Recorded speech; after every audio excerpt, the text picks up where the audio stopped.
Então, boa noite a todas e todos. Muita alegria de estar aqui no segundo dia desse mini curso de literatura e quadrinhos, leituras de narrativas gráficas. E hoje a gente vai continuar um pouquinho a nossa conversa que a gente começou na terça-feira.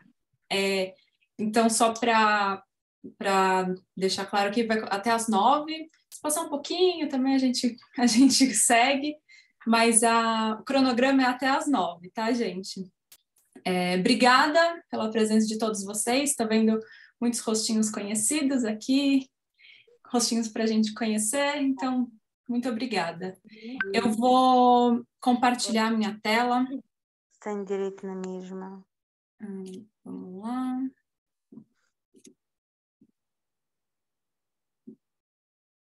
Bate-papo. Vocês estão vendo já, né?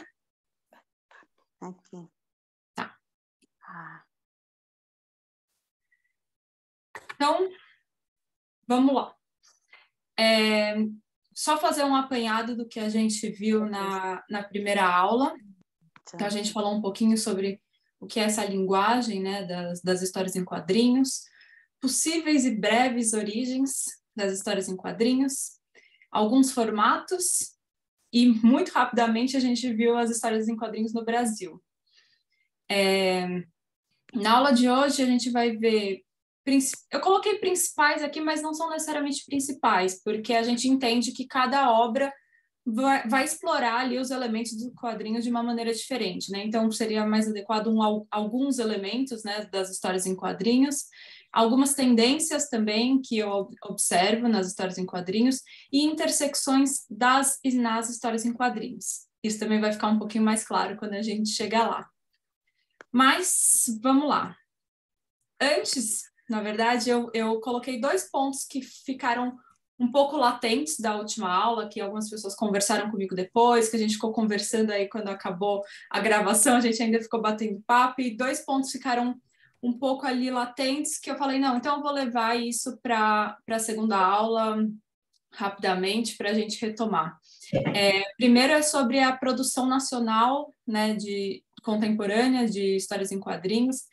E assim, eu pensei em trazer algumas obras para dar dica, para falar que são boas, tal, mas é muito. Realmente a gente está em um momento de muita efervescência de histórias em quadrinhos no Brasil. Então tem muita coisa boa sendo produzida agora, coisa antiga também, mas atualmente tem muita coisa realmente sendo feita.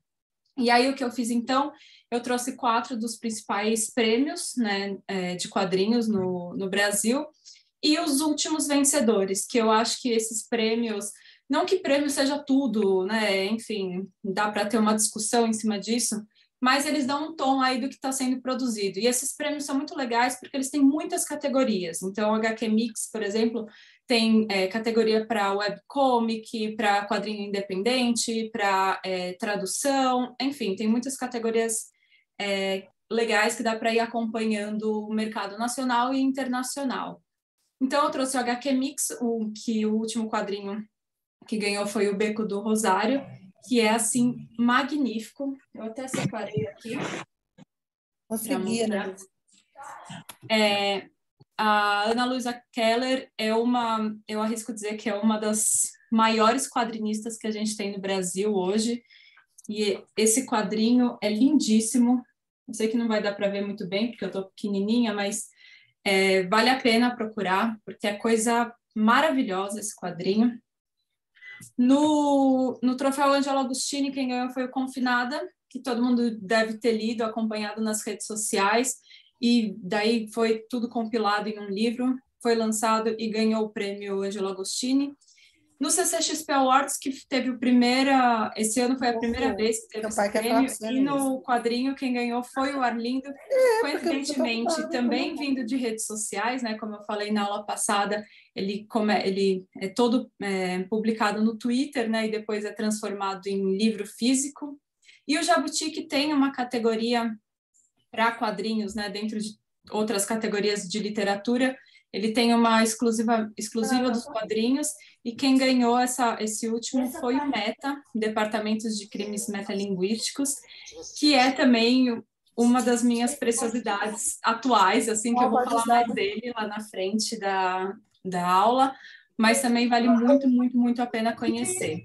Então, esse era o primeiro ponto, e se é para indicar os nacionais, eu pensei em indicar os que ganharam e para vocês acompanharem também esses prêmios, que muita coisa boa é indicada, tá?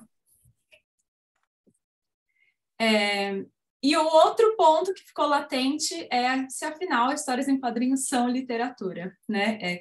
Isso é uma discussão que dá bastante pano para manga, mas aí eu trouxe a minha posição quanto a isso. Eu não vou falar que é a minha opinião, porque não é necessariamente uma opinião, né? É uma posição porque eu estou trazendo com embasamento, eu estou trazendo com hipótese, com estudos, então não é só uma questão de opinião, é uma questão de hipótese e posição, tá? Mas o que eu penso os quadrinhos são uma linguagem, assim como o texto verbal é uma linguagem, né?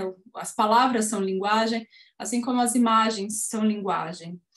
Linguagens são potencialmente literárias, mas elas não são sempre literárias. Então, quando a gente pensa nas palavras, né? E a gente pensa em Machado de Assis, que é um grande nome da literatura. O universo de palavras que ele tem disponível para escrever o texto dele é o mesmo universo de palavras que a gente tem para se comunicar no nosso dia a dia, que é o mesmo universo de palavras que a gente tem para escrever um manual de instruções. Então, assim, o que acontece, né? Quando isso se torna literário? É quando tem um trabalho poético com essa linguagem. É quando tem um desvio, quando isso é trabalhado, né, de maneira estética e poética. Então, é uma linguagem potencialmente literária. E assim os quadrinhos também, né? Então, o quadrinho pode ser usado num manual de instruções, como a gente comentou na outra aula, né? Ele pode estar ensinando a gente a colocar um colete salva-vidas. E isso não é literatura, né? Não é literário. Mas quando tem um trabalho poético, quando há um desvio dessa linguagem, né? Quando essa linguagem é trabalhada, ela se torna uma linguagem literária. E esse é a posição, e as imagens também é a mesma coisa, né? A gente pode ter uma imagem ali só comunicando uma informação, mas quando ela é trabalhada poeticamente, ela tem esse potencial literário. E aí, então, a gente tem que pensar nesse entendimento menos restrito do que é literatura, né? Porque esse entendimento que literatura é só texto verbal está ali no século XX, no século XIX. A gente está agora no século XXI, justamente num século de experimentações literárias, né? Experimentações com as linguagens diversas, de maneira híbrida, de maneira sem separar tanto. Então, quando a gente aproxima isso, quando a gente não diminui o que é o quadrinho para encaixar na literatura, mas quando a gente expande o conceito de literatura para reconhecer o quadrinho, né, como uma forma literária, para reconhecer a imagem como uma forma literária. E aí, então, a gente amplia esse conceito de literatura para justamente trazer o livro ilustrado, as histórias em quadrinhos, dentro de uma linguagem literária. Então, só esses dois pontos que eu queria retomar com vocês, que eu senti que ficou ali latente. E aí, agora vamos para a aula de hoje. Bom, histórias em quadrinhos, elementos narrativos.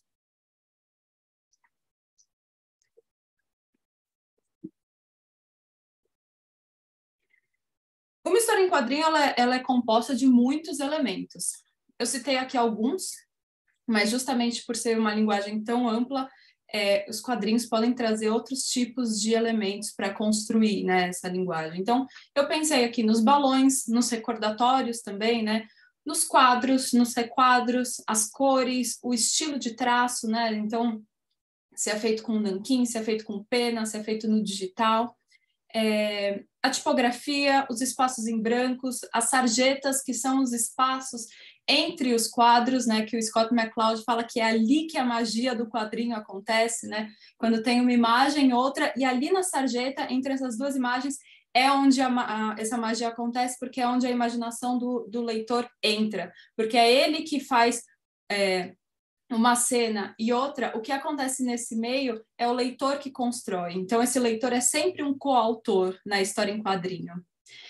A mancha gráfica, tamanho da página, enfim, etc, etc, etc. Todos são elementos gráficos que estão em diálogo para contar uma história. E tudo nessa linguagem dos quadrinhos está dizendo algo. Nada está ali por um acaso. Pelo menos, se está ali, a gente tem que ler aquela informação, a gente tem que ler aqueles elementos para construir uma narrativa, para construir aquela atmosfera daquela história e para entender o sentido, para construir o sentido. E aí eu trago o Asterios Polyp, que é um quadrinho do David Mazzucchelli.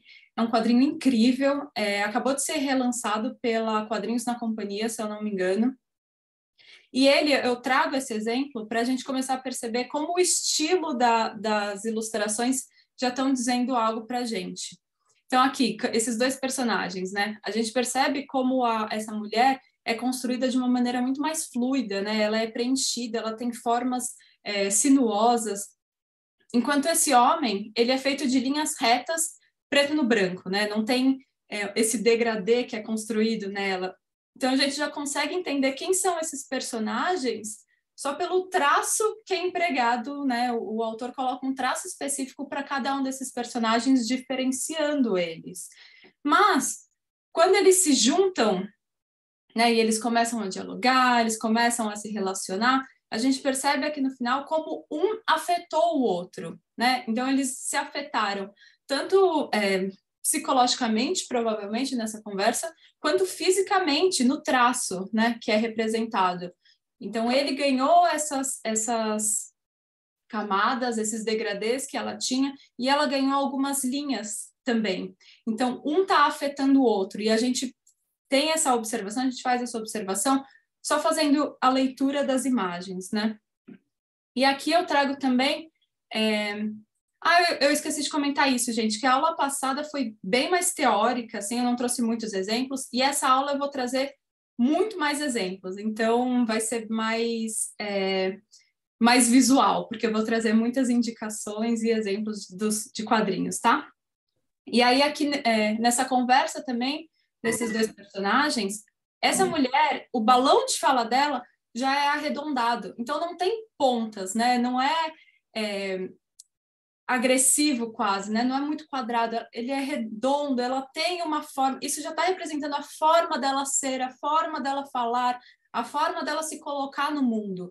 E aí, quando a gente vê o homem, o balão dele é quadrado, né? É rígido, é duro, ele é blocado.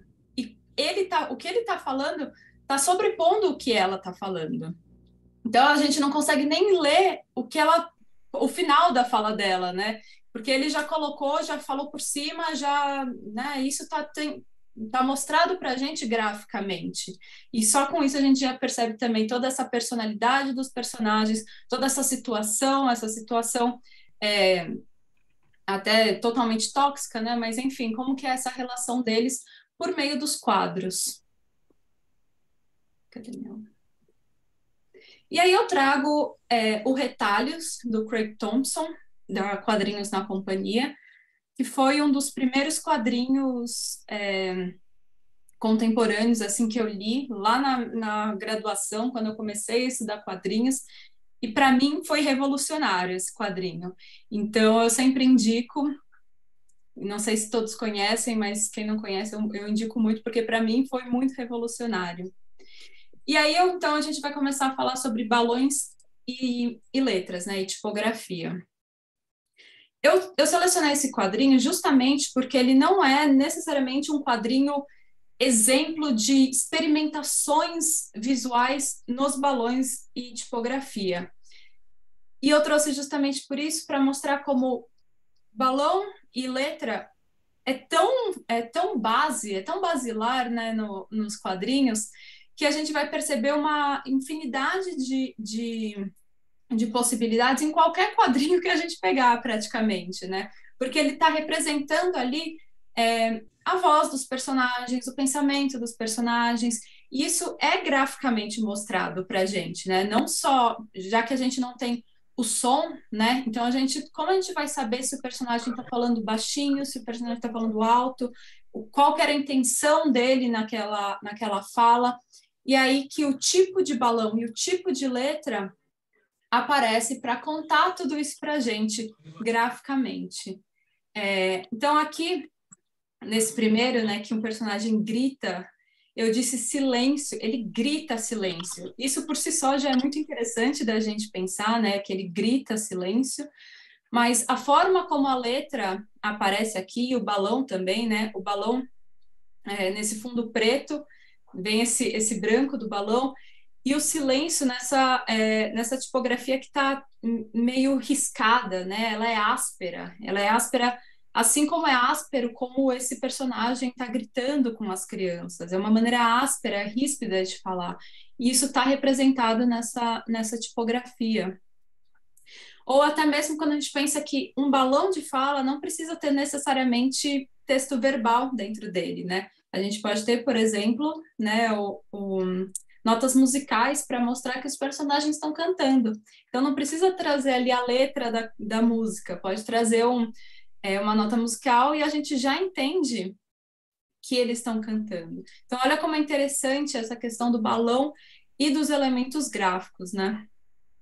Ou aqui também nesse personagem que ele tá falando mais alto, né? A tipografia tá em caixa alta, mas ele não tá ríspido como aqui, né? Esse silêncio. Ele só tá falando um pouco mais alto, ele tá ali sendo um pouco mais imponente. Ou o clássico, né, balão de pensamento, que são essas três bolinhas, né, e um balãozinho mesmo desenhado assim, como se fosse uma nuvenzinha, que é o clássico balão de pensamento dos quadrinhos. Ou também peguei aqui um gloop, né, que é só uma onomatopeia, assim, para mostrar o susto do personagem quando esse adulto pega ele pela camisa, um balão enorme. A gente vê aqui um balão enorme com um gloop pequenininho no meio, né? Como se fosse um soluço.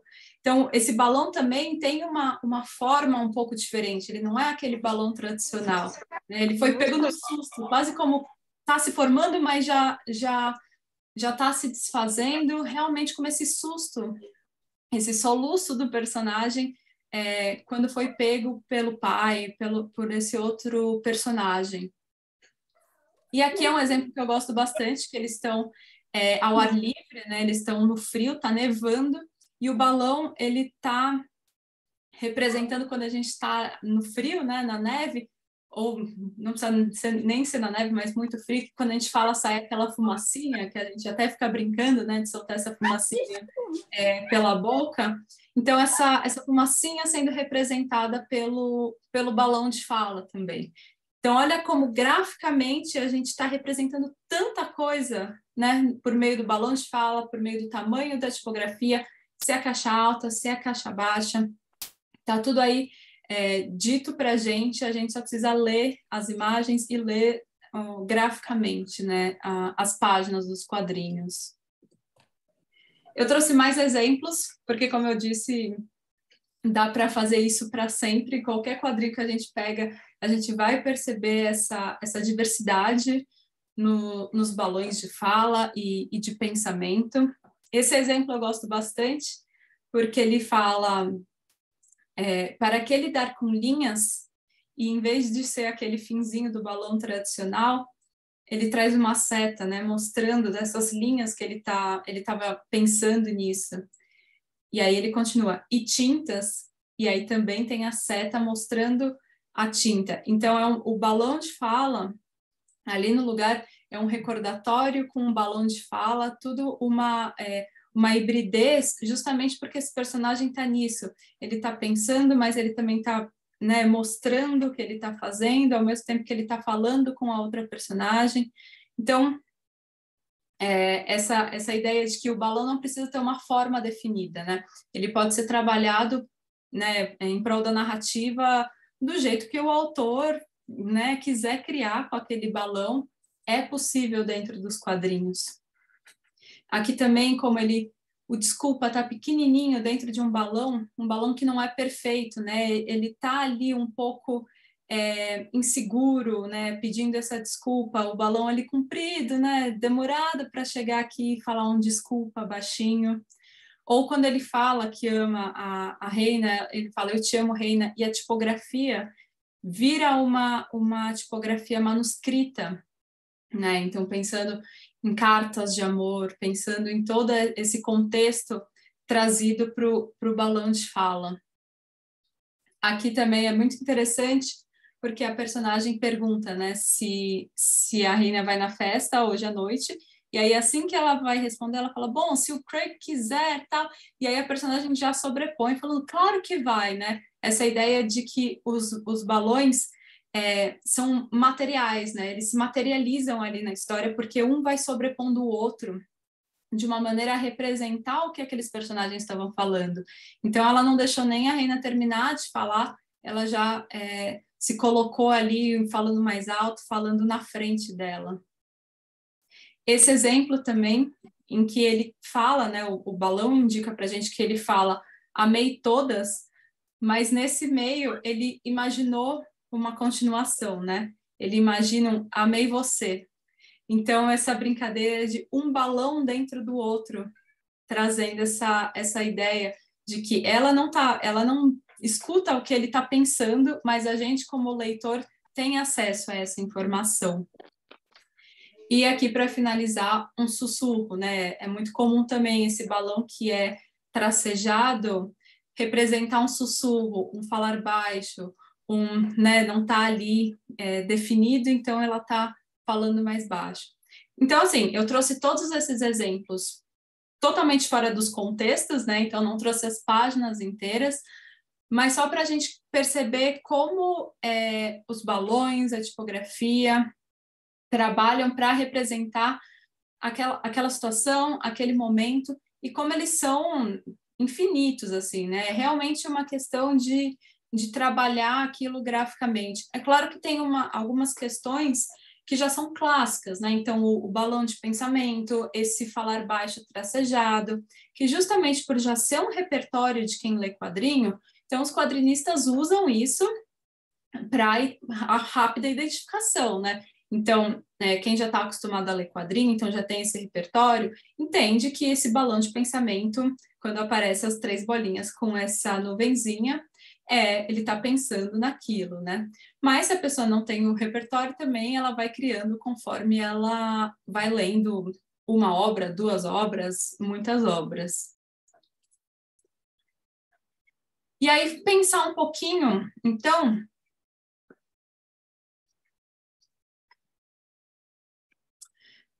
tô vendo aqui o slide, esses 2 slides de balões de fala são do Retalhos, do Craig Thompson, que eu falei para vocês, que é esse livro aqui, ó.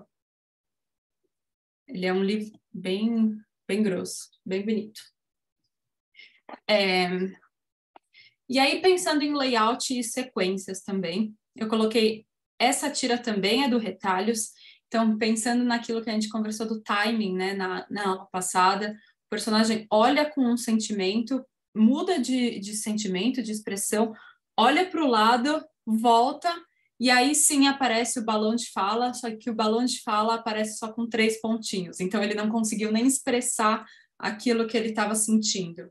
Então, olha, é uma sequência de 4 quadros com esse personagem só na dúvida do que ele está sentindo, do que ele vai falar, e isso é possível por causa dessa sequência de imagens. E o quadrinho usa e abusa disso, de repetição de quadros, por exemplo, né, desse enquadramento desse personagem só mudando de expressão, e isso cria um tempo muito interessante na linguagem dos quadrinhos.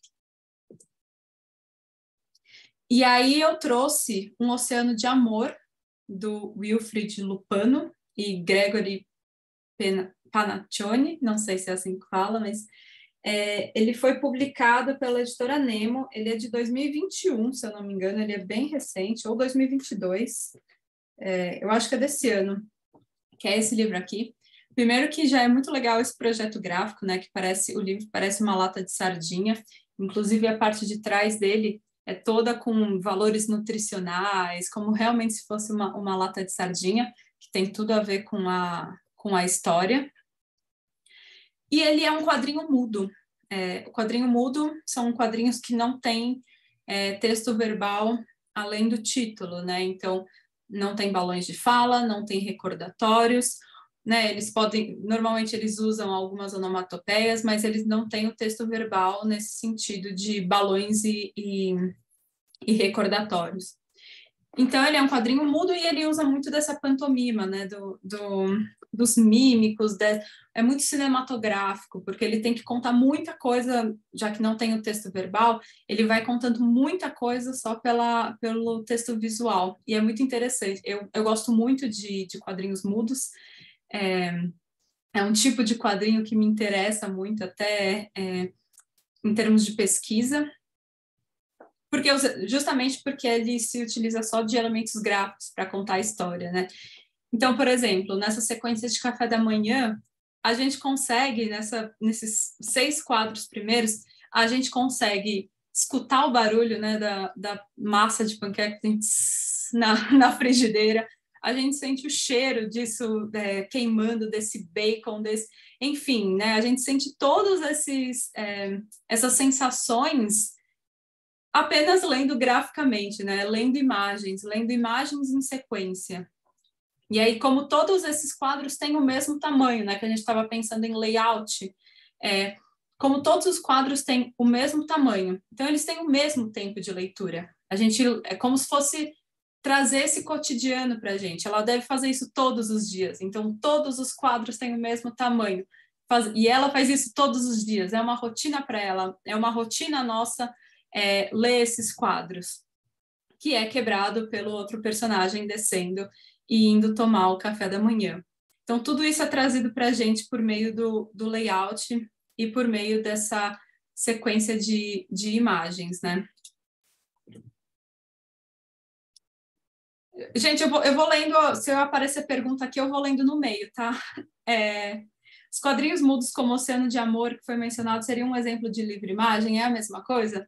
Então, isso também é uma questão legal da gente pensar aqui, da gente questionar, problematizar, que quando a gente está pensando em livro ilustrado, tem essa categoria de livre imagem, que são justamente livros sem o texto verbal, só com imagens. E os quadrinhos têm essa categoria de quadrinhos mudos, que é a mesma coisa que o livre imagem, só que dentro dos quadrinhos. Então, eles são muito próximos, sim, né? Eu acho que a diferença é que o quadrinho, ele compartimenta mais as imagens e o livre-imagem, ele compartimenta menos. Então, ele usa mais as páginas completas, né? O virar da página, enquanto que o quadrinho mudo, que esse é um termo que eu não gosto também, mas por falta de um outro... eu uso o termo oficial, né, que é o quadrinho mudo. E aí o quadrinho mudo, então, ele usa muito essa brincadeira de muitos quadros para contar uma sequência. Por exemplo, aquela do café da manhã, né, ele separou em vários quadros. Isso é mais usual no quadrinho mudo do que no livre imagem. Mas, no final, é a mesma base, é a mesma essência, né? Eles estão contando uma história exclusivamente visual e pictórica, imagética, né? Então, como eu estava falando, aquela sequência, né, que ele vai lendo, a gente vai lendo, todos os quadros têm o mesmo tamanho, e aí a história vai caminhando, e de repente a gente tem, então, uma imagem que pega essa página dupla inteira, é um quadro que pega uma página dupla, que assim a gente consegue perceber essa vastidão do mar, com esse barquinho pequenininho dele lá no meio. Então, a gente só consegue ter essa dimensão porque o quadro mudou de tamanho. Então, imagina ter um quadro pequenininho, a gente não ia ter essa sensação de imensidão do mar. Então, aqui a gente tem um quadro enorme, com esse mar enorme, com o barquinho dele pequenininho ali no fundo. E aí, aqui a gente continua, então, né, com quadros menores, dando closes em algumas partes. Então, tem esse mar enorme, esse céu enorme, e aí a gente vê as gaivotas, a gente vê ali o pescador, a gente vê detalhes dessa situação, mas esse quadro se expandiu, né?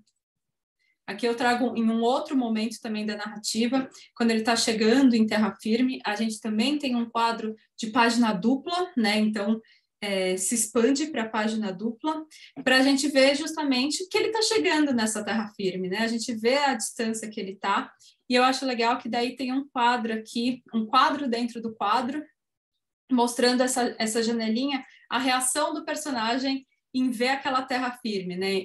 Enquanto a gente tem a nossa reação enquanto leitor, de ufa, ele está chegando, tem então um pequeno quadro mostrando para a gente qual foi a reação dele, enquanto a gente estava tendo a nossa reação também. Então, são reações simultâneas que ele consegue mostrar para a gente, né? Ele mostra a cena grande e ele mostra a reação do personagem ali em destaque. Então, tudo isso são ferramentas para ir contando uma história, né, gráfica, narrativa. Aqui eu gosto muito também como os quadros mudam quando ele está numa tempestade no mar, né? Ele está nesse barquinho pequenininho e vem uma tempestade, e como os quadros, eu não sei se dá para ver direito aqui, né, por causa da foto, mas os quadros eles estão em diagonal. Então, é como se a tempestade nesse mar, né, não só balançasse o barco, mas balançasse os próprios quadros. E a gente, como leitor, também, né, entra nesse movimento de quase ficar enjoado, né, de fazer dessa leitura em diagonal e lendo enquanto o barco está se movimentando. Então, o quadro se modifica para reforçar esse sentimento, para reforçar essa sensação que a narrativa quer passar para a gente, né? Essa água batendo, essas ondas, enfim, tudo isso pensado para criar uma sensação no leitor. E aí, se a gente for pensar em quadros e requadros, qual é a diferença entre eles, né? O quadro é o espaço em que uma cena acontece, e pode ter inúmeros elementos ali dentro daquela cena. E o requadro é a linha de contorno, basicamente, que aquele quadro tem. E tanto o quadro quanto o requadro podem ter vários formatos diferentes. E quem é um nome que a gente pode explorar muito, né, para falar sobre isso, é o Will Eisner. Eu falei para vocês que eu ia falar muito do Will Eisner, mas porque ele realmente foi muito revolucionário, assim, o que ele fez até hoje é muito novo, né, muito fresco ainda. A gente não sente que isso já foi ultrapassado, isso está além até dos dias de hoje, assim, né, na minha opinião, né. Então, aqui a gente percebe esse personagem olhando duas cenas pelas janelas. E essas duas cenas a gente também está vendo, junto com o personagem. Então, essas janelas são os próprios requadros que ele cria, né? Ou, por exemplo, como aqui, o requadro é criado pela luz que sai quando o personagem abre essa porta. Né, aqui também, então a gente percebe a cena porque uma porta é aberta e uma luz invade a cena, e é isso aqui que faz a gente conseguir ler essa cena, esse quadro, né? E como ele vai compondo a página sem separar, né, os requadros, sem separar em quadros exatos, como a gente estava vendo no outro, o que não é melhor ou pior, mas é como você quer contar aquela história. Então, como eu falei lá do café da manhã, mostrar quadros de tamanhos iguais cria uma sensação no leitor, e esse quadro que não tem nenhuma separação cria uma outra sensação no leitor, né? Então, ele vai criando essa história muito fluida, né? A gente não tem separações entre os quadros. E enfim, eu acho genial o Will Eisner. Poderia ter um curso só sobre o Will Eisner, porque eu gosto muito dele. Eu trago mais exemplos dele, como ele brinca também com essa questão, como eu falei, dos requadros, né? Então, aqui é uma splash page, então uma página inteira, né, ilustrada, e cada cômodo da casa é como se fosse a separação, é como se fosse um quadro, né? Então, as sarjetas que eu falei, né? A sarjeta é o espaço entre os dois quadros. A sarjeta é justamente as paredes que separam os cômodos da casa.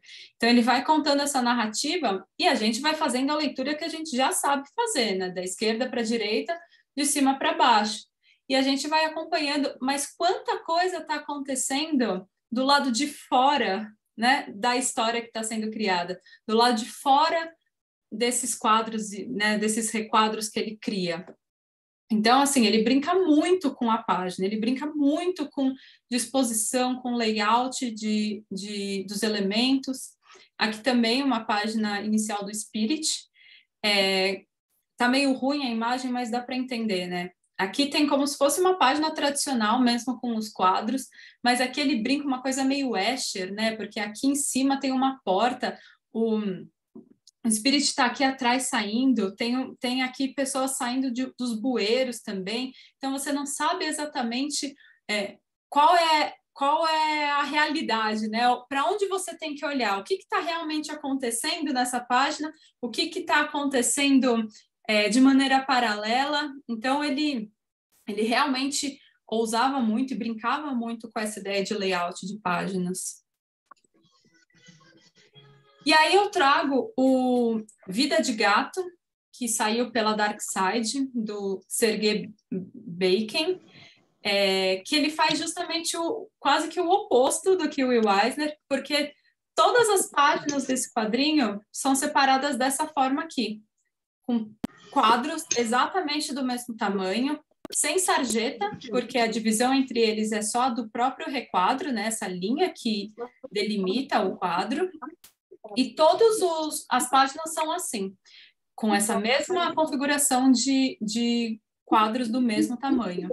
E aí, será que por causa disso o quadrinho fica mais monótono? E aí a gente descobre que não, porque o que esse autor faz é justamente brincar com essa limitação. Então, é a ideia do gato, né? A ideia do movimento do gato. Então, aqui, quando a gente percebe... Quando a gente começa a fazer essa leitura, né, do gato, que a gente vai ler da esquerda para a direita, o correto seria a gente continuar, né? Mas aqui tem uma parede também separando. E o que a gente faz? Quando a gente lê esse gato atravessando para esse quadro aqui, a gente desce, a gente não vem para cá. E aí, quando a gente desce, a gente continua essa leitura, que é uma leitura cíclica, né? A gente vai acompanhando esse gato que está se movimentando e a gente está se movimentando junto desse gato, até passar para o outro lado da mesma página. Ou aqui que ele brinca com essas limitações de quadro, rompendo com elas, né? Então, ele cria essas limitações para romper com elas em seguida, porque é o mesmo gato atravessando de um quadro para o outro. Ou aqui seria esse homem atravessando todos os quadros. Só que não, porque tem um quadro aqui que lembra a gente. Ah, não, tem quadros aqui, sim, separando essas cenas. Então, são essas brincadeiras com os quadros e com os requadros e com o próprio layout da página que vai criando essas narrativas e essas leituras diversas. E aí, para encerrar, eu acho essa parte dos requadros, eu trago... escrito e desenhado por Henriqueta, do Liniers, que ele brinca justamente com... A Henriqueta está criando uma história, e aí quando mostra o que a Henriqueta está pensando, né, esse mundo real da Henriqueta, tem esse requadro.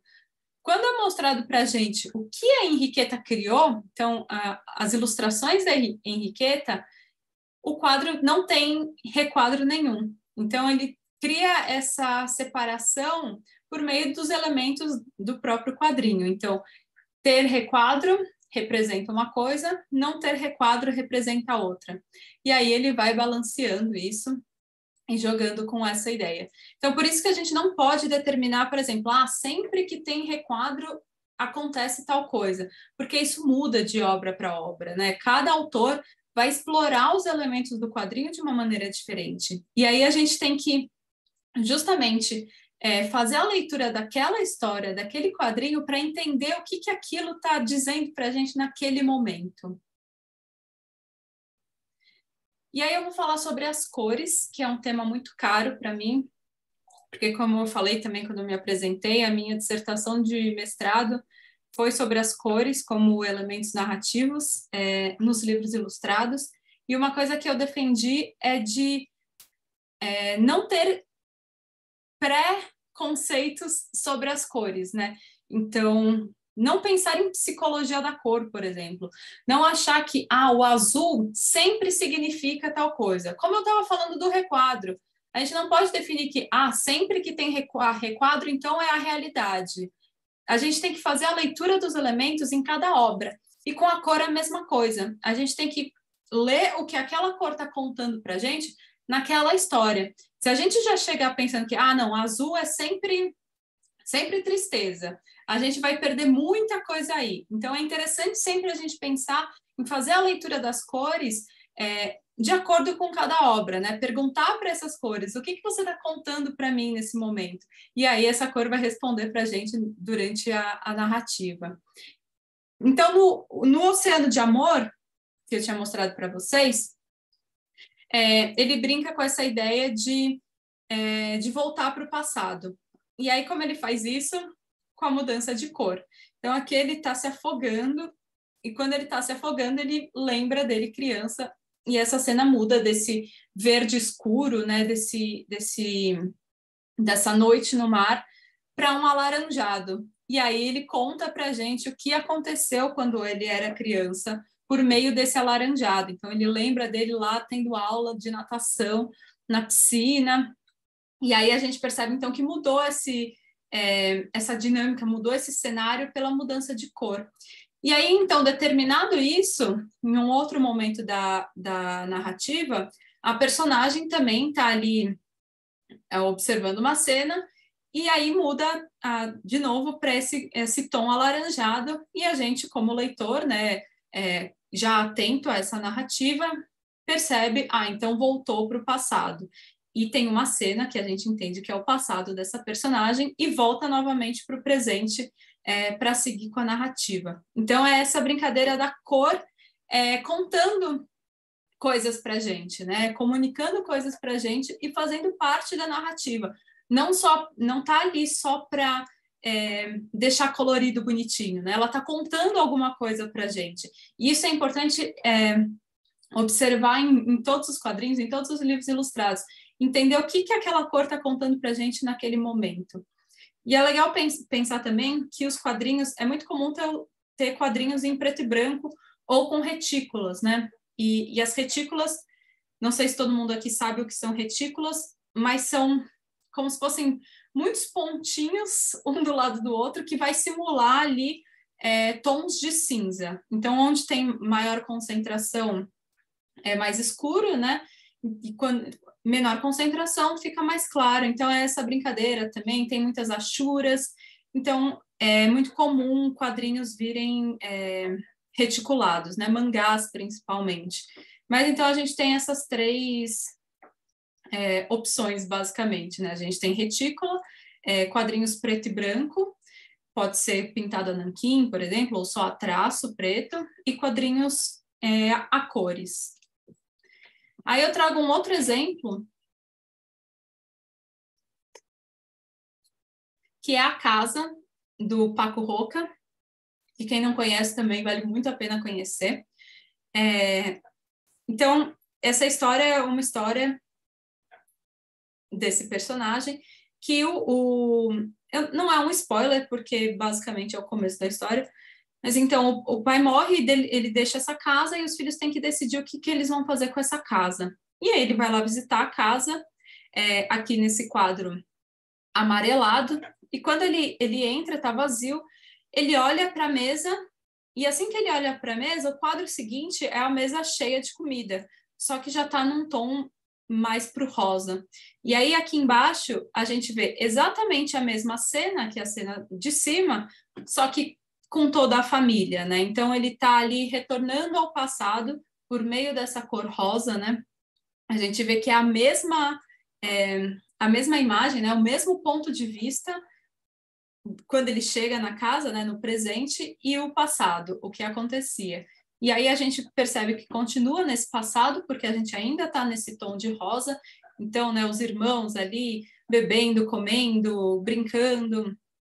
E aí, então, volta no último quadro para esse tom amarelado que a gente entende já que é o presente, com alguém chamando esse personagem. Então, toda essa extensão rosa, né, da página pode ter durado um segundo, pode ter durado 1 hora, pode ter durado o tempo da cena realmente, porque quando volta, ele está na mesma posição. Então, é como se fosse paralisou o tempo para mostrar para a gente passado. Então, para a gente, o leitor, o tempo está acontecendo porque a gente faz essa leitura, né? Ó, eles estão conversando, isso tudo demanda tempo. Mas para esse personagem é como se esse tempo tivesse ficado ali nesse limbo, né? De memória, que a gente nunca tem um tempo exato do tempo da memória. E um último exemplo dessa questão da cor, que eu trouxe A Diferença Invisível, que é um livro muito legal também, eu descobri ele recente, esse livro aqui. Conta a história dessa personagem que é autista. Ela é escrita, né, pela Mademoiselle Caroline e Julie Dachès. A autora é a própria personagem, então é uma autobiografia, ela é autista, e ela escreveu esse quadrinho, né, e uma outra mulher ilustrou, e eu gosto muito como a cor é utilizada nesse quadrinho, porque a gente começa o quadrinho com ele todo em preto e branco, e tem alguns elementos em vermelho, e a gente começa a perceber como esses elementos em vermelho são justamente as coisas que incomodam ela, né? Ela, enquanto autista, ela vai contando isso pra gente, que tem muitas coisas que incomodam ela no dia a dia, que ela tem uma sensibilidade maior, né? Então, ela dentro do escritório, as pessoas falando, o barulho da máquina de café, enfim, são coisinhas que vão incomodando muito ela, e essas coisas são mostradas pra gente nessa cor vermelha.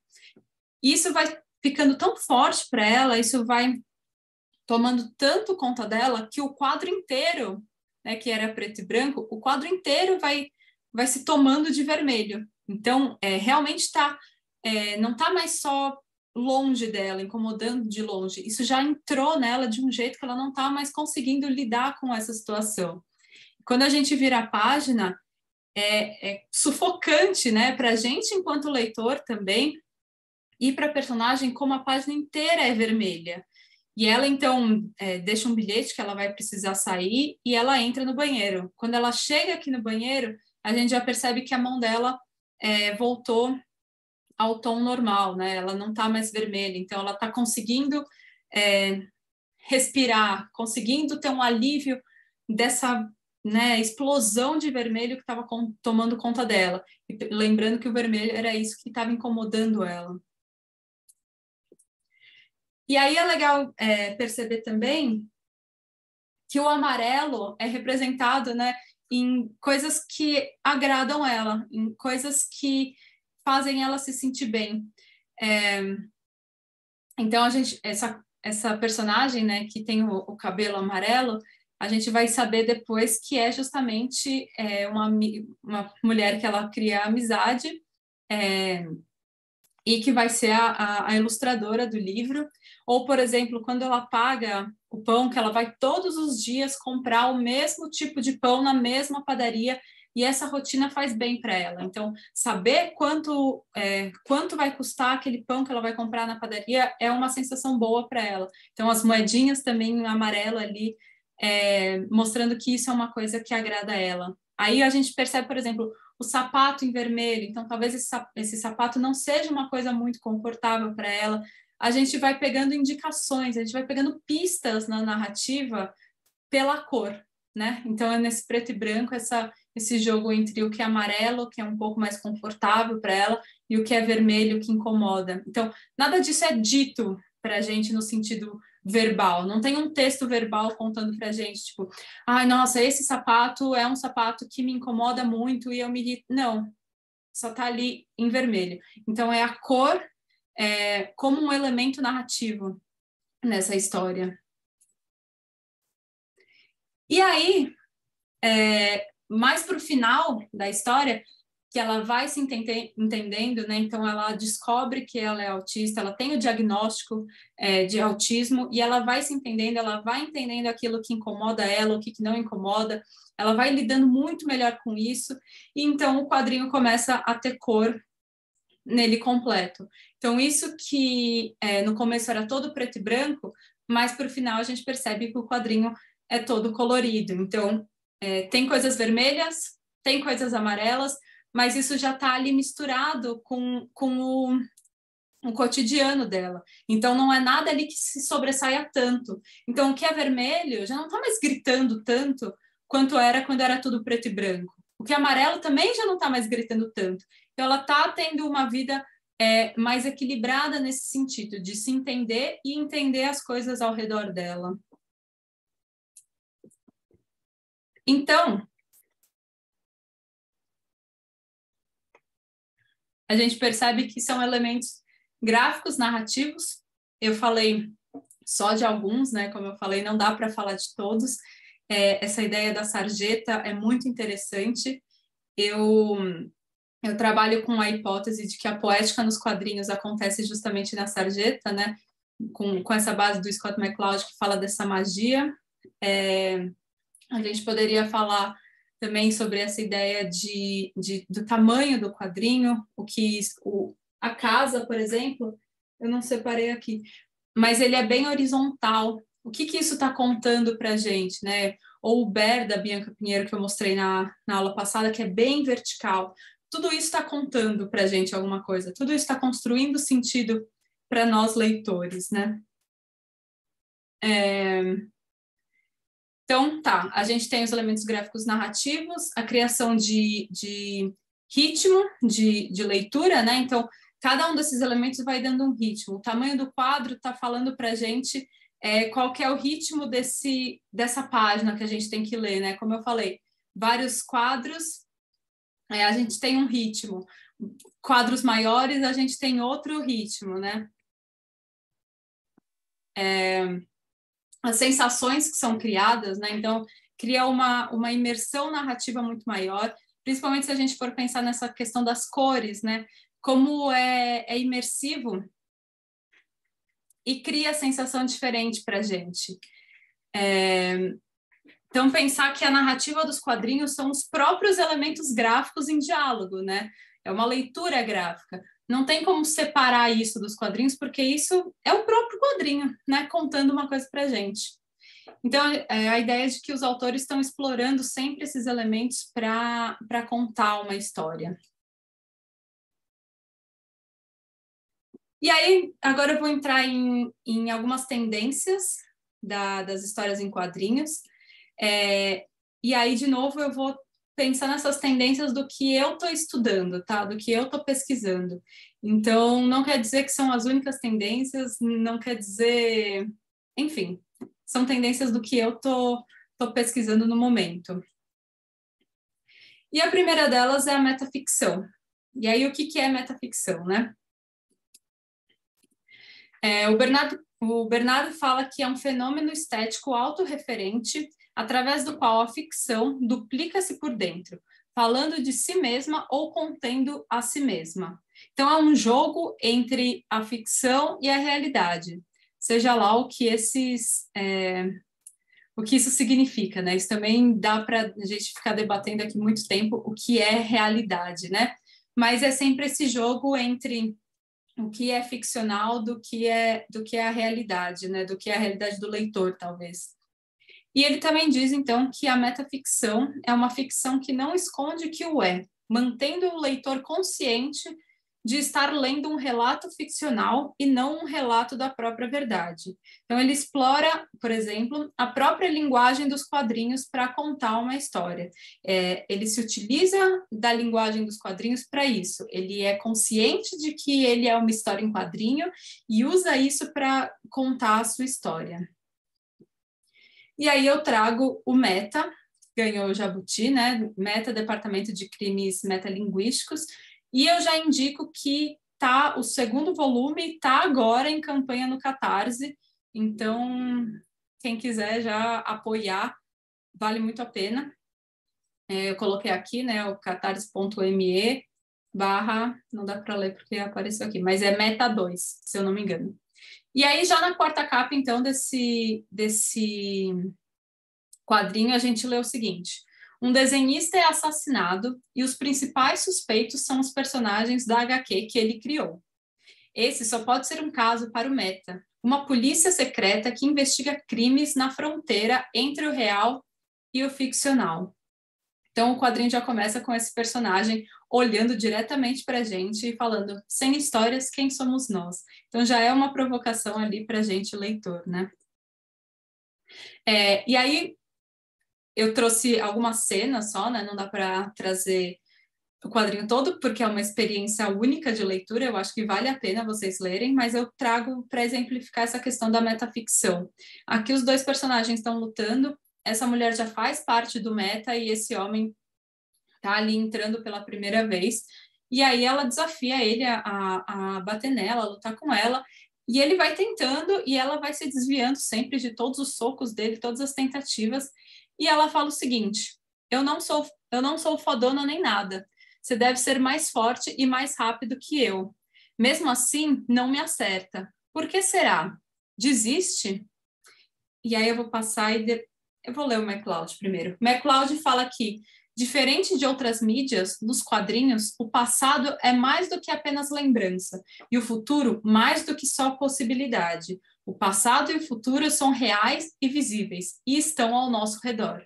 Então, o que ele fala é que quando a gente está lendo um quadrinho, a gente lê o quadro que a gente está lendo, que é o presente, mas o passado e o futuro estão ali coexistindo ao mesmo tempo. Então, a gente tem passado, presente e futuro na mesma leitura, na mesma página, né?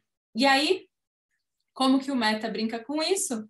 Quando ela fala desiste e a gente vira a página, ele consegue, então, acertar ela. E aí ele fala: você estava olhando para os quadros seguintes, assim previa os meus movimentos. Mas quando a página acabou, não tinha como prever o que eu ia fazer. Mal aí o golpe. E aí ela fala: parabéns, esses truques só funcionam num gibi. Conhecer a mídia é metade da batalha. Isso é a metaciência. Então ele brinca justamente com eles estão dentro do quadrinho, eles sabem que eles estão dentro de uma história em quadrinhos e eles vão jogar com os elementos das histórias em quadrinhos, vão jogar com a linguagem das histórias em quadrinhos. Aqui uma outra página, né, que a gente, enfim, acontece queima uma parte ali da história e a nossa página também é queimada e a gente vê aqui atrás o que estava acontecendo na página anterior. Ou aqui, por exemplo, que o personagem se apoia na sarjeta entre os quadros e é com a sarjeta que ele bate no outro personagem. Então, eles se utilizam dos recursos narrativos, né, dos quadrinhos, como balão, requadro, página, para contar a história. Aqui também, né, aquela ideia da materialização do balão, que ele pega o balão de fala na mão, como se fosse realmente um objeto material, né, ele entende que ele está ali numa ficção, ele entende que isso é papel, tanto quanto ele, e eles brincam com isso. Outra parte interessante é que eles vão viajando em multiversos dos quadrinhos, e eles trazem referências a muitos quadrinhos já publicados brasileiros, e essa página é muito interessante porque essa página aqui da direita é uma página do livro teórico do Scott MacLeod. Lembra que eu falei para vocês que ele cria um livro teórico na linguagem dos quadrinhos? E essa é uma página que ele cria, né, mostrando como funciona a ideia de quadros em sequência. E o que o Meta faz justamente é ironizar com isso e entrar nessa mesma configuração de página, mas continuando a história deles, né, que está acontecendo ali. Mas é a mesma página, se vocês forem ver, né, o texto, o próprio Scott MacLeod está aqui, então ele brinca com essa ideia. Outro quadrinho metaficcional que eu trago é esse aqui, que também é a paixão atual minha, que é a arte de Charlie Chan Hok-chi, que é apresentado por Sonny Liu e é publicado pela Pipoque Nankin. Ele mescla, então, a história, né, e a biografia do quadrinista Charlie Chan com a história de Singapura, né, que o Charlie Chan é, então, entendido como o maior quadrinista de Singapura. E o que acontece é uma entrevista com o Charlie Chan, então a gente percebe aqui, né, que ele vai, como é representado isso graficamente, né, essa entrevista. E aqui é muito legal como o entrevistador é representado, né, como só um monte de risquinho, então a gente não escuta, né, entre aspas, a gente não lê a pergunta do entrevistador, mas o Charlie Chan escuta e responde, né, essa pergunta, e a gente acompanha ele em vários lugares, então ele vai dirigindo e a gente vai com ele, mas quando ele começa a lembrar da infância, da juventude dele, volta para a primeira pessoa essa narrativa e essa história contada na juventude dele, quando ele começa, por exemplo, a trabalhar como quadrinista. E aí a gente acompanha as artes, né, os esboços, as publicações do Charlie Chan. Por exemplo, aqui, que é o Ahuat e seu robô gigante, volume 1, de 1956, né, do Charlie Chan, pela editora Stones Through. E a gente vê, tem várias páginas desse quadrinho para a gente, leitor, acompanhar também, né, essa história de 1956. E ele traz, inclusive, várias publicações, inclusive as não publicadas, também está nesse quadrinho. E tudo isso tem relação com o contexto de Singapura, né, em cada momento. Então, Singapura tem uma história política muito doida, histórica e política muito doida, e tudo isso é compartilhado pelo Charlie Chan, que está vivendo aquilo e está representando tudo isso, invasão japonesa, chinesa, tudo isso, e tudo isso está sendo colocado para fora por meio dos quadrinhos dele, né? E isso é trazido para a gente, leitor, aqui. Então, a gente vê também desenhos da infância do Charlie Chan, então, como ele brincava já de ser esse ilustrador desde a infância dele, tem desenhos realmente dele muito, muito pequeno, muito criança, tem retratos que ele faz a óleo, que ele trabalhava também a óleo, então a diferença, né, de traço que ele quando ele era criança, quando ele começa a trabalhar com óleo, ele traz um autorretrato a óleo também. Estudos de personagens para as criações dele. Aqui, quando ele começa a criar uma autobiografia em quadrinho, qual é o estilo.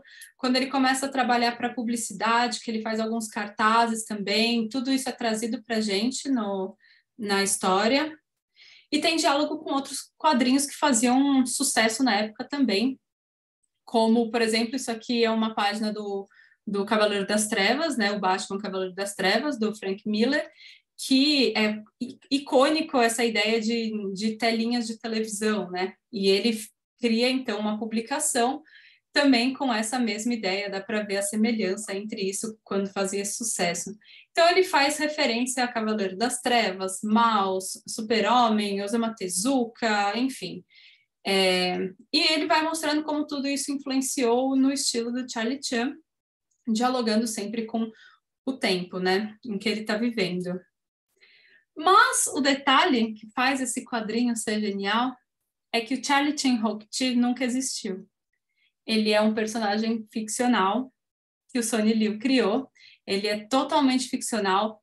Todos esses desenhos que a gente viu, essas publicações, os esboços, os estudos de personagens, as pinturas a óleo, tudo isso é ficcional. Tudo isso foi criado pelo Sonny Liu, o autor do quadrinho, o que torna uma obra-prima metaficcional esse quadrinho.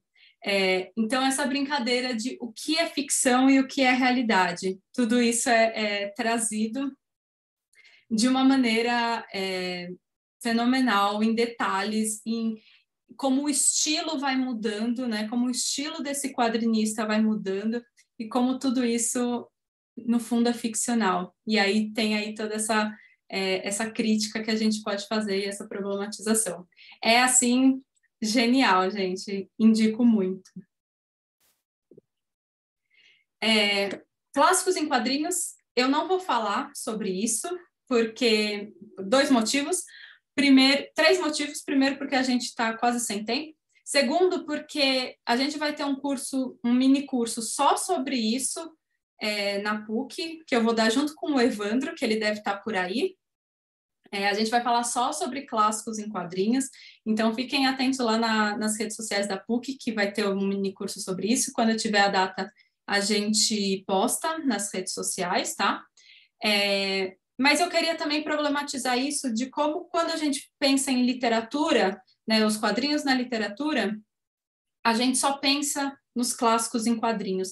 E como a gente pode ter muito mais, é muito legal o clássico em quadrinho, mas a gente pode ter outras coisas também quando a gente pensa em sala de aula. A gente não precisa só levar os clássicos em quadrinhos quando a gente está na sala de aula.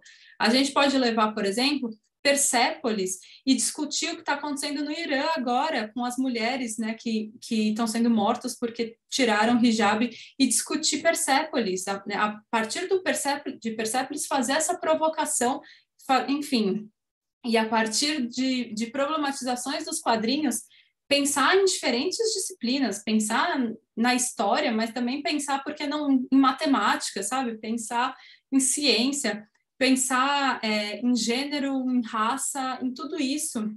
O quadrinho pode suscitar tudo isso. Então, sim, os clássicos em quadrinhos são muito bons, muito legais, e vai ter um mini curso só sobre isso, mas a gente também pode pensar em outras formas de levar os quadrinhos para a sala de aula. Aqui eu coloquei só para vocês verem algumas adaptações muito boas de clássicos verbais para quadrinhos. Quadrinhos biográficos, outra tendência que está aí desde sempre, né? Então, o Maus, que conta a história do pai do autor, que foi um judeu sobrevivente do Holocausto. Persépolis, que eu acabei de falar para vocês, né? Que conta a infância e juventude de uma mulher no Irã, durante e após a Revolução Islâmica. Volto no anterior. Deu certo que eu li só esse comentário, gente. Eu não estou lendo os comentários, desculpa. Mas vai ficar tudo gravado, viu, gente? Então dá para rever se perdeu alguma parte. E essa ideia da autoficção, né? De expressão de si e de questões pessoais.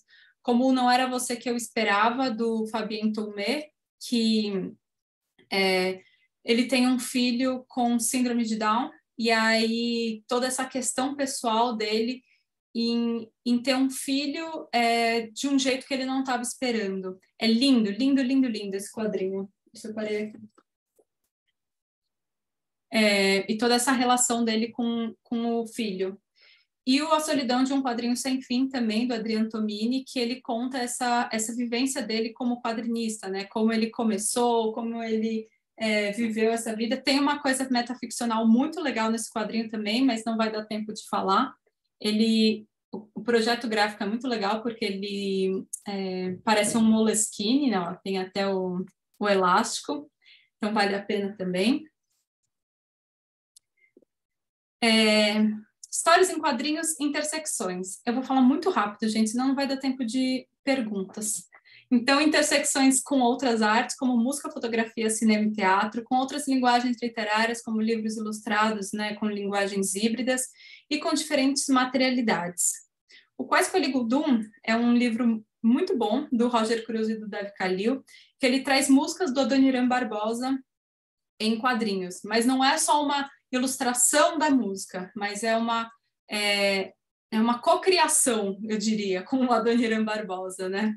Então, cada música tem um clima criado pelos elementos gráficos, né? E aí ele cria esse diálogo, mas trazendo novas camadas para cada canção. E aí são 4 canções: o Saudosa Maloca, Apaga o Fogo Mané, Um Samba no Bexiga e Samba do Ernesto. Saudosa Maloca, eu trouxe um quadro para vocês verem, né, que pega essa primeira estrofe da música, fala: se o senhor não está lembrado, dá licença de contar, que é justamente o último quadro dessa história em quadrinhos. Então, acontece toda a narrativa do que estava acontecendo na história, e o último quadro então, se o senhor não está lembrado da licença de contar. Então, é como se tivesse passado toda a história e a música começa quando a história termina. Aqui umas imagens também para vocês verem como tem trechos da música. O samba do Ernesto, que conta para a gente o que aconteceu com o Ernesto para ele não estar em casa no dia combinado, que a música fala, né, que o Ernesto nos convidou para um samba, ele mora no Brás. Nós fomos, não encontramos ninguém. E aí conta para a gente o que aconteceu, por que ele não estava lá.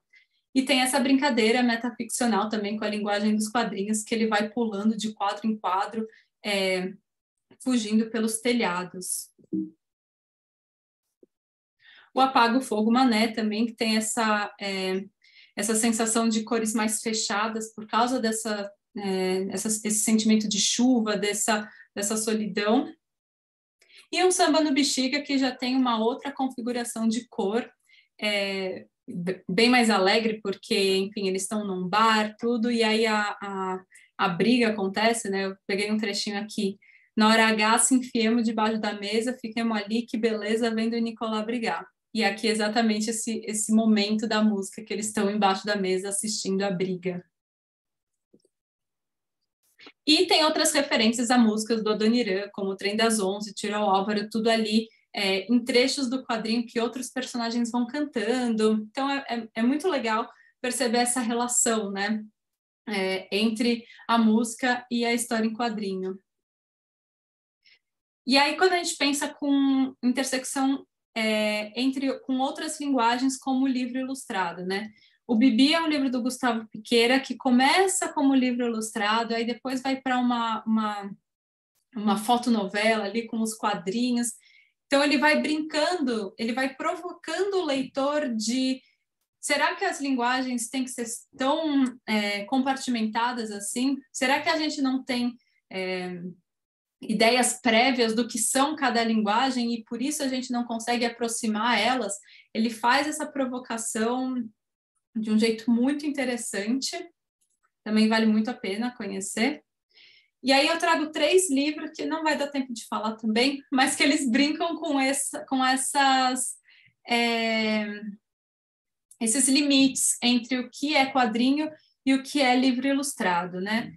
A Baleia Biblioteca acabou de ser lançado pela Moby Dick, editora nova também, e ele traz esse começo... Deixa eu ver se eu consigo mostrar para vocês.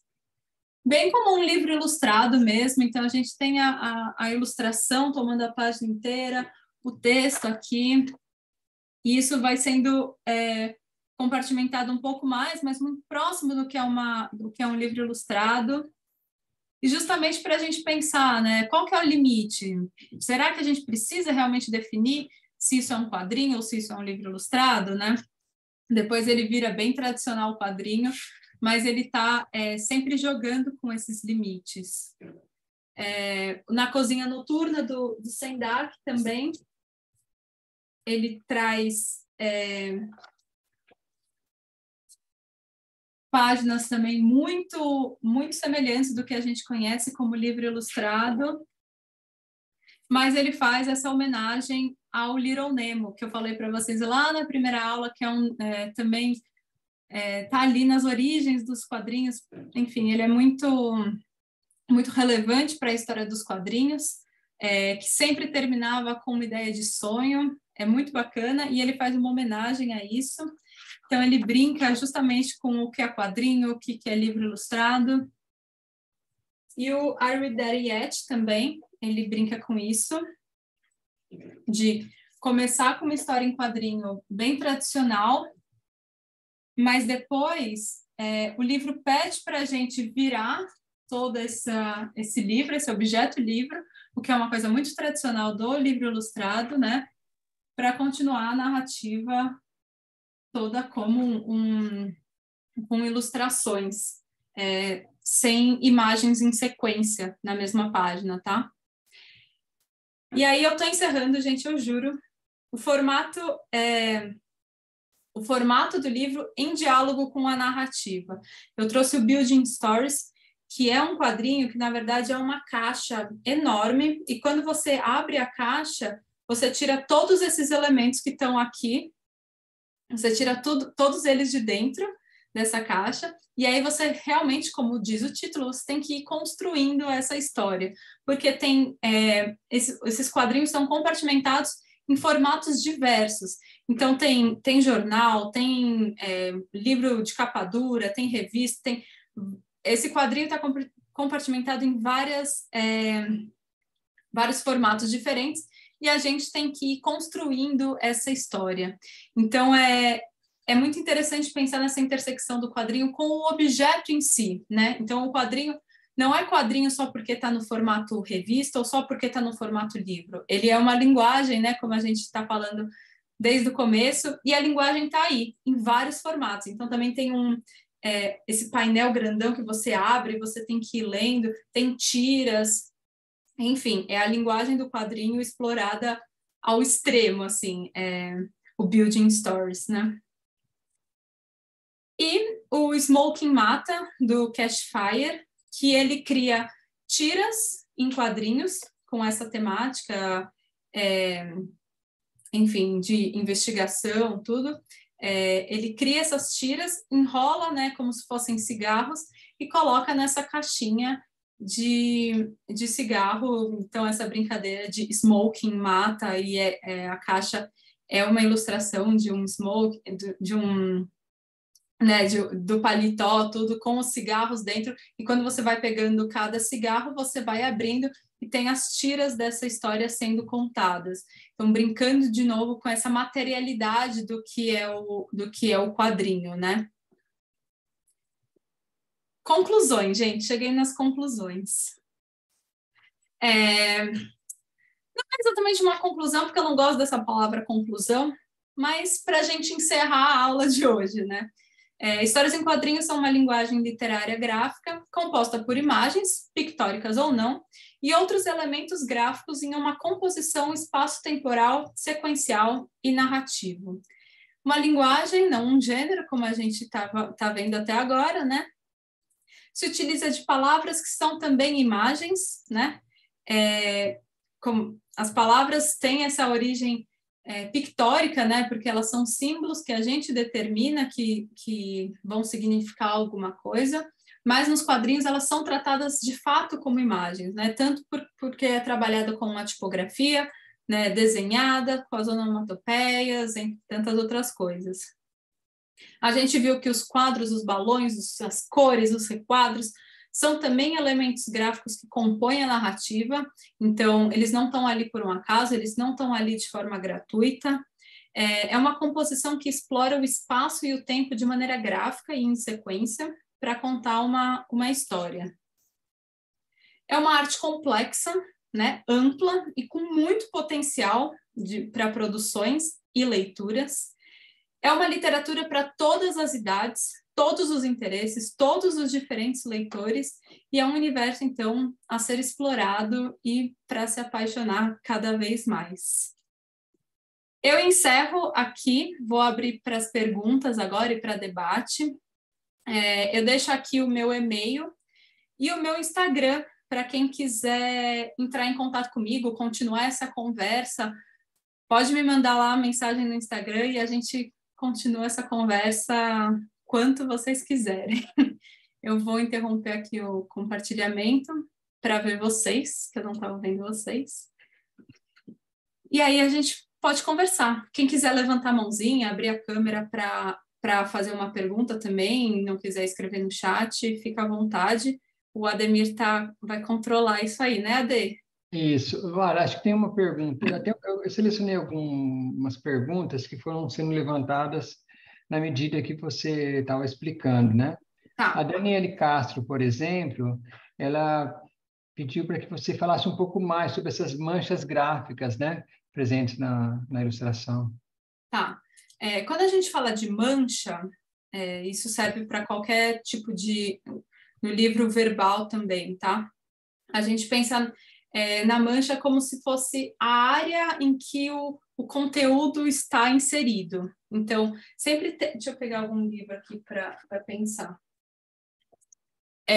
A mancha gráfica é tudo isso aqui onde tem conteúdo, né? Isso aqui que está em volta, né? Essa borda em volta, ela está além dessa mancha gráfica, né? que é esse respiro. Tem quadrinhos que vai até o final. Então, quando a gente pensa em imagens de página dupla, aqui, por exemplo, ó, a gente fala que essa imagem está sangrando da página, porque não tem essa área de respiro.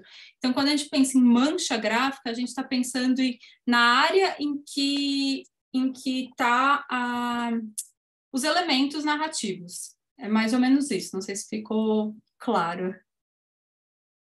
Então, outra pergunta é do Marcos Paulo Rodrigues, que ele fala assim, você poderia falar um pouco sobre essa questão da elipse, né? Quando você consegue entender determinado conteúdo, não pela imagem, mas pelo contexto, né? Do quadrinho. A gente fala, essa elipse é quando a gente deixa algo ali subentendido, né? Mais ou menos isso. E aí pode ser tanto no verbal quanto no visual. E é interessante como o quadrinho usa bastante isso, né? Tanto quando a gente pensa na sarjeta, então, um exemplo clássico é uma pessoa está apontando uma arma para outra e aí vem a sarjeta e a página seguinte tem só um grito.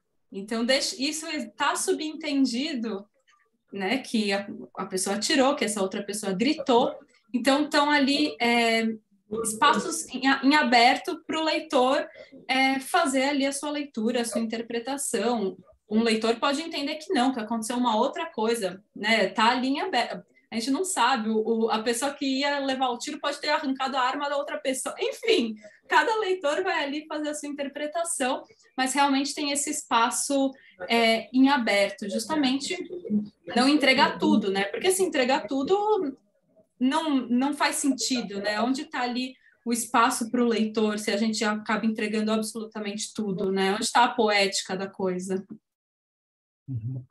Aí tem uma outra pergunta, que é da Mariana, né? Ela fala assim, seria um pouco como... que talvez seria num contexto que você tinha dito, né? Então, mas vamos ver se conseguimos recuperar isso. Ela fala o seguinte, seria um pouco como os personagens da Turma da Mônica, que são cientes que eles são personagens de gibi. Acho que foi num contexto específico. Da metaficção, né? Foi metaficção, exatamente. Tem algumas historinhas que aparece, sim, essa ideia, né? Os personagens brincam com isso, falam sobre o Maurício de Souza, né? Fala quando o Maurício de Souza criou a Turma da Mônica, ou aparece lá no estúdio. Então, eles têm histórias, assim, que eles brincam com essa metaficção. Tem histórias clássicas da Turma da Mônica disso, indo para o estúdio, falando com o Maurício, falando com a Alice, falando ali com os roteiristas, né? Quando a Mônica fala com o próprio roteirista, falando, não gostei dessa história, queria diferente. Tudo isso é a metaficção também. Isso, aí teve um participante que perguntou e já respondeu na sequência, né, por escrito, mas responde para os demais também. Quando você falou sobre o Bernardo, né, que é o livro do Gustavo Bernardo, que se chama O Livro da Metaficção. É só para reforçar, então. Exato. Obrigada, Dé. O livro da metaficção do Gustavo Bernardo. Isso. Amanda, ela fala o seguinte, você poderia explicar melhor sobre as características dos traços dos mangás? Gostaria de saber no que ele diferencia dos demais. Tá, legal. As principais marcas, né?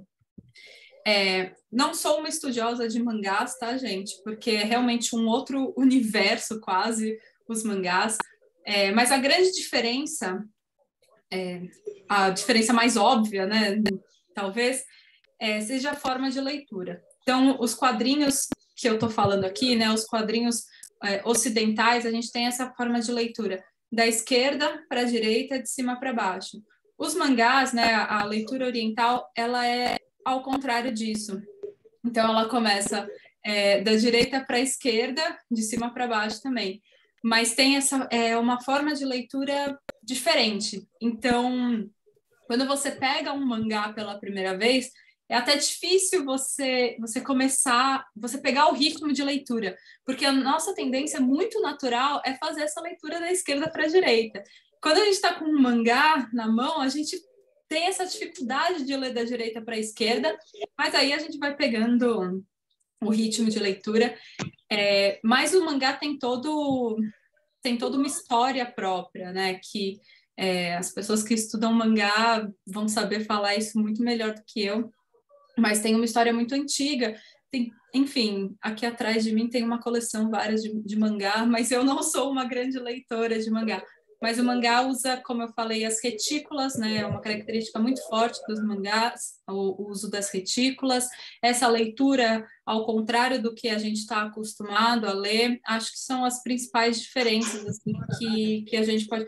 Tem muita ação também nos mangás, então, linhas de ação, eles foram os pioneiros, e aí depois o Ocidente pega isso, né? Dessas linhas de movimento, começa no mangá, e isso é muito forte até hoje. E é legal pensar também como algumas expressões são próprias do mangá. Então, como eu estava falando de repertório, então, a gente está acostumado que o balão de tal jeito representa o pensamento, ou que uma expressão, quando tem vários risquinhos, quer dizer uma coisa, ou quando a gente está segurando uma xícara de café e vem uma fumacinha, a gente entende que esse café está quente. Os mangás criaram referências próprias, então tem umas formas de representar graficamente alguns sentimentos que são próprias do mangá. Então, quando o personagem está irritado, sai uma gotinha do nariz, tem umas características assim muito próprias do mangá, que aí só estudando isso mais a fundo para identificar. Mas é muito bacana também. Eu gosto muito, gostaria de ter mais tempo de ler mangá. Já sei. O que mais, Ade? Só reforçando, o Marcos Paulo Rodrigues, ele acaba, né, só fazendo um comentário. Foi muito interessante isso dos quadrinhos poderem utilizar a narração e o pensamento ao mesmo tempo, né? Que é justamente utilizar esses recursos, que inclusive você explicou agora em relação ao mangá, né? E até pensar que a gente, como leitor, tem acesso a isso, enquanto que o personagem que está ali com o outro não tem, né? Então, a gente tem informações privilegiadas ali, a gente sabe o que ele está falando e o que ele está pensando, enquanto que a mulher que está ali com ele só tem acesso ao que ele está falando, né? Então, essa ideia de leitura gráfica que a metaficção, então, rompe quando mostra que o balão, por exemplo, é um aspecto material, tinta sobre papel, assim como os personagens. Então, eles poderiam ler o pensamento um do outro se eles entendessem que tudo ali é tinta sobre papel. Então, tem essas brincadeiras do quadrinho, como ele normalmente, como a metaficção pode brincar com essas formas de linguagem.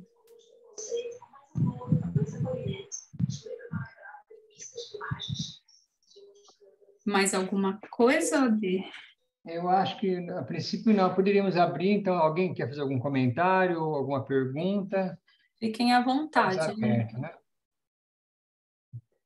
Só fazer um negócio, você estava falando de metaficção, Lara.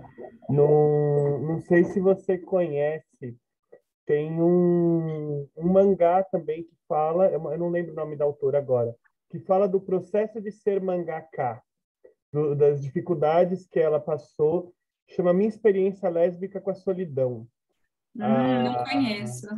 Eu acho que a Panini ou a JBC foi publicada no Brasil, foi uma das duas, é um one shot, é bem bacana também. Você estava falando da metaficção, eu lembrei dele. Ah, que legal, vou anotar, porque realmente quadrinho, mangá, eu não consumo muito, então eu estou perdendo muita coisa. Eu tenho consciência que eu estou perdendo muita coisa, mas eu vou anotar aqui, eu vou procurar, Evandro.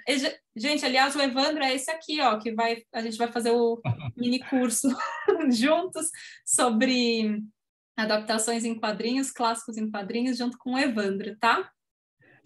Luara, o Ricardo, ele pergunta, a arte do CCC, né, que é dos Hughes, né, seria metaficcional ou também uma biografia ficcional, ou outra coisa, né? Então, não é uma biografia, nem um pseudônimo, nem nada disso, porque nada disso de fato aconteceu. Ele produziu ele produziu todo aquele conteúdo para esse quadrinho, né? Então, esses desenhos da infância do Charlie Chan, ele produziu para esse quadrinho. ele cria um autorretrato ali a óleo que não é o autorretrato dele. Ele cria todo esse conteúdo realmente como Charlie Chan, mas como se estivesse criando a vida inteira do Charlie Chan. Então, ele está nessa brincadeira metaficcional mesmo.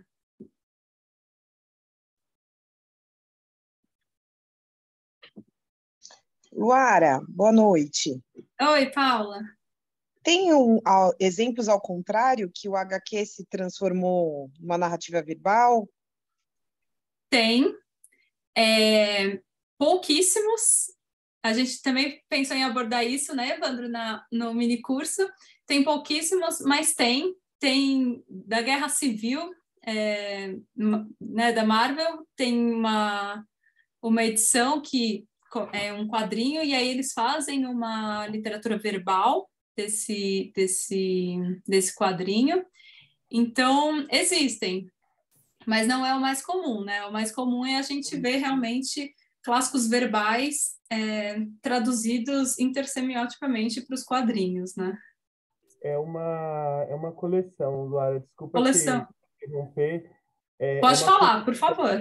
Vários quadrinhos clássicos da Marvel, então tem Guerra Civil, tem a Última Caçada de Kraven, tem até o do Miles Morales, que é um Homem-Aranha, que ele começou a ficar famoso agora, apesar de já ser um personagem um pouquinho mais antigo, que a Marvel lançou, que são quadrinhos que depois foram adaptados em livros. E a DC também tem tem uma coleção que também e aí são 4 volumes. Um é sobre o Superman, um sobre o Batman, um sobre a Mulher Gato e um da Mulher Maravilha, que também eles foram lançados em quadrinho e depois adaptados para livro. Eu sei que tem mais um outro também, mas eu não tô lembrando agora, mas tem sim. Vamos lá, respondi, então. Não, por favor, Evandro. E Fica aí. Desculpa. E no campo do mangá tem o Samurai X, que é um mangá famoso pra caramba, que tem um mangá e parte dele foi adaptado, parte dos arcos do mangá foram adaptados em contos. Ó, que legal. Isso aí eu não conhecia. Por isso que a gente anotem na agenda para o nosso mini curso, gente, sobre adaptações em quadrinhos. Legal, vou procurar esse. E quando a gente pensa nisso também, né, Evandro, eu fiquei pensando agora quanto quadrinho não é adaptado para cinema, para série, né, que também é um nicho aí que faz muito sucesso. Netflix adaptando quadrinho, muitos, né, o Heartstopper agora também, que foi para Netflix, enfim, a gente pode ficar aqui falando muitos que foram passados para séries ou filmes, né? Ricardo, ele fala aqui que tem alguns trabalhos do Ziraldo que passeiam entre o verbal e o quadrinismo, né? Tem mesmo, Ricardo. Ai, eu esqueci o nome agora. Eu tenho ele aqui, mas ele brinca com isso. Ele brinca com as histórias em quadrinhos e aí com o texto verbal. Bem lembrado. Tem mesmo.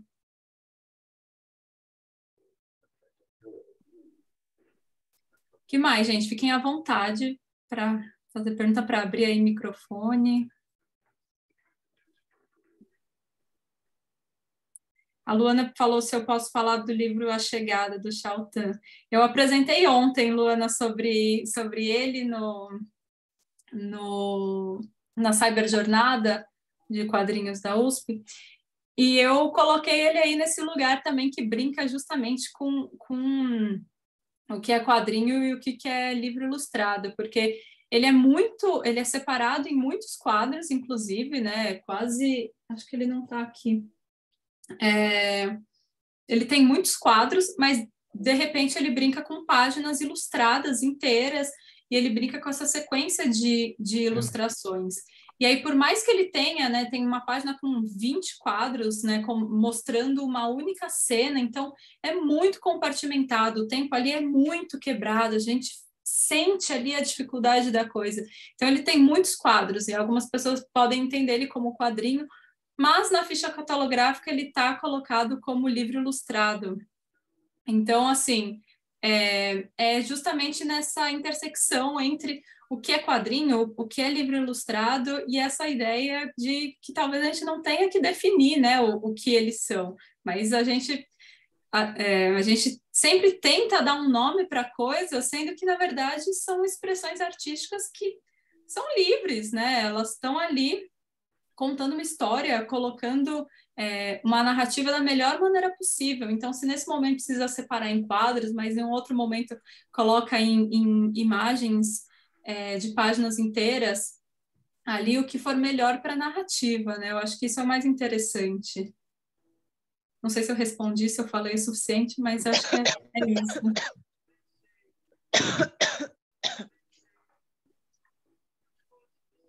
O Ricardo, eu posso ler comentários aqui, Ade?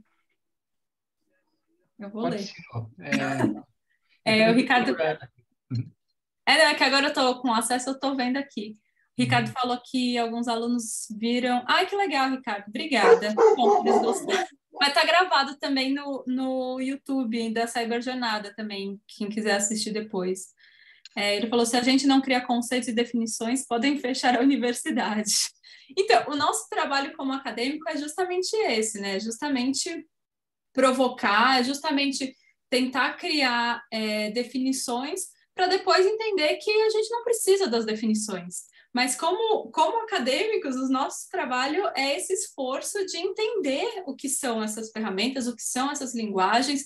Então, trabalhar com isso, trabalhar com hipóteses, né, com embasamento, para depois falar, ó, entendemos, sabemos quais são essas possíveis definições, mas tudo bem também sair dessas caixinhas, tudo bem eles explorarem outras coisas que a gente ainda não tem nome para isso. E aí a gente da academia corre atrás disso também, né?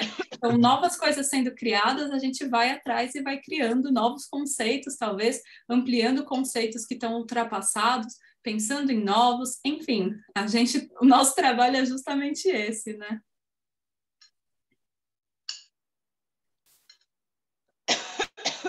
Mais alguma coisa, Ade? Eu acho que é mais elogio mesmo, agradecimento, né, pelo trabalho, pela exposição. E deixa eu dar uma olhada aqui. Teve uma participante que pediu para você falar um pouquinho da sua pesquisa, né? Você já tinha comentado anteriormente. A minha pesquisa agora no doutorado está muito voltada para metaficção, por isso é o tema que eu estou falando tão apaixonada no momento, mas trazendo, então,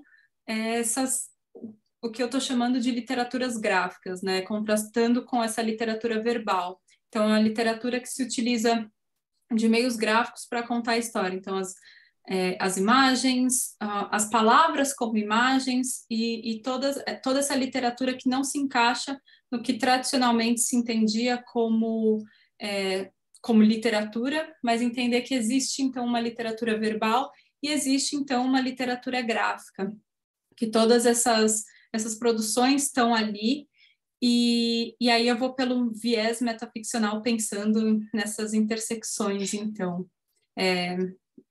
Tô ainda aí no começo, estou escrevendo ainda o primeiro capítulo, mas uma hora sai aí essa tese. A Adriana, ela perguntou sobre aquele livro em formato de caixa, né? A referência bibliográfica, né? Chama Building Stories, vou escrever aqui no... O Ricardo também está dizendo que tem interesse sobre pesquisa, né? Sobre quadrinho e ficção. E como a gente pode ter acesso às suas pesquisas, né? Então, pode me seguir no Instagram, que eu sempre posto lá quando tem algum artigo, alguma comunicação que eu... Luara, podia aproveitar e também convidar o pessoal para curtir o Instagram no nosso grupo de pesquisa sobre literatura juvenil, né? Boa. Então, eu vou três Instagrams para vocês seguirem. Podem seguir, se quiserem, gente, não é uma imposição. Mas então o meu Instagram, que eu posto sempre lá quando eu publico algum artigo, alguma coisa assim, a minha pesquisa. E pode me mandar mensagem, viu, Ricardo, para a gente trocar mais, que eu acho que a gente tem muita coisa para trocar pelos comentários que você foi fazendo aqui, acho bem legal a gente conversar. O Instagram da PUC, né, Literatura PUC SP, que sempre tem mini cursos muito legais e lives e tudo isso, então para não perder nada também. E a gente tem um grupo de pesquisa em literatura juvenil, então tem bastante gente do grupo aqui, o Ademir, a Malu, o Evandro, a Paula, enfim, não sei se tem mais gente, mas são os que eu estou vendo aqui. E a gente debate literatura juvenil como um todo. Então, o quadrinho também está lá, muitas vezes, porque é uma coisa que os jovens estão lendo muito. E o Instagram é o gplige.pucsp. Também vou colocar aqui no chat. gplige.pucsp. Aí a gente tem uma newsletter agora, então quem se interessar pode assinar a newsletter também. Deixa eu ver aqui. Todo mundo tem mega sério, é isso mesmo? Oi, Andréia, fala, desculpa, eu não ouvi. Uma brincadeira no curso, todo mundo tem que ser super formal e sério, é isso mesmo? E sei lá, eu acho que é o primeiro curso em 2 faculdades que eu fiz que uma brincadeira foi tão mal levada. É uma brincadeira boba, não é algo ofensivo, não deu ninguém, eu acredito ninguém. Achei muito grosseiro ficarem mandando indiretinha para mim, porque eu fiz uma brincadeira que é uma brincadeira comum para todo mundo que conhece quadrinhos. Para todo mundo que conhece quadrinhos, é uma brincadeira super comum. Achei. Eu não sei o que aconteceu, Andréia, mas acho que... Não, mas tranquilo. Luara, a Luciana Machado, ela pediu para você indicar algum livro ou autor específico para aprender mais sobre leitura e interpretação de imagens. E de repente, se você tem um comentário sobre essa indicação. Tá, eu acho que os autores que eu falei sobre quadrinho é muito legal, mas essa ideia da imagem, tem um livro da Donis Adondes, que chama Sintaxe da Linguagem Visual, que ela defende um termo chamado alfabetismo visual, que ela entende que, além do alfabetismo verbal, né, que é o que a gente aprende na escola, de decodificar letras e palavras, tem o alfabetismo visual, que a gente também tem que aprender a ler imagens. Então, é um livro muito bom que eu indico, da Donis Adondes, chama Sintaxe da Linguagem Visual. Acho que vale a pena. O Ricardo já está fazendo um convite para você, viu? Luara, acho que vou convidar você para participar de uma aula com o meu grupo de pesquisa em quadrinhos. Super top, Ricardo. Chama lá no Instagram que a gente combina. Eu já topo sim.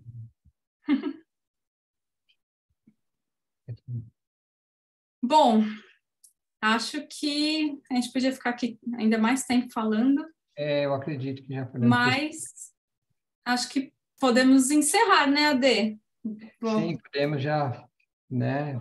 Agradecer muito todo mundo que está aqui, todo mundo que participou das aulas aqui, comentando ou só ouvindo também, quem vai assistir depois no YouTube. Agradeço demais, eu gosto muito de falar desse assunto, então eu fico aberta também a quem quiser conversar mais comigo, eu estou sempre à disposição, e acompanhem aí a gente nas redes sociais, que sempre tem novidade. Então, esse é um curso em parceria, né, da PUC com o Instituto Sud Menuti, e só agradecer muito, gente, todo mundo ter ficado aqui, me escutado, agradeço muito e boa noite. Tchau, gente. Obrigada.